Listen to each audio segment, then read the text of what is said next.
ეს აქცია იყო თვითონ მოქალაქეების ინიციატივა.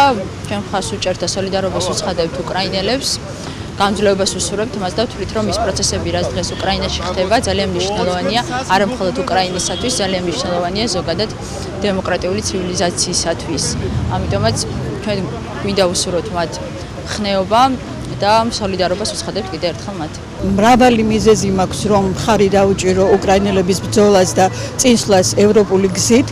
ჯერ ერთი ეს არის საქართველოს ბრძოლა თავისი ინტეგრაციისთვის ევროპასთან. მეორე მხრივ არ შეიძლება არ აღფრთოვანდე ამ ადამიანების შეუპოვრობით, სიმტკიცით და ბევრი ამ მაგალითის გადაღება ალბათ გვმართებს ჩვენ, თუმცა ღმერთმა უნდა გვაჭირდება. ჩვენ გმობთ იმ ქმედებებს, რომელიც განახორციელა იუნიკოჩის რეჟიმმა და მინდა გაიგოს ქართულმა ხალხმა, სრულიად საქართველომ, რომ უკრაინაში მიმდინარე მოვლენები პირდაპირ გავლენას ახდენს საქართველოს მოვლენებზე, რომელიც განვითარდება უკვე მომავალში.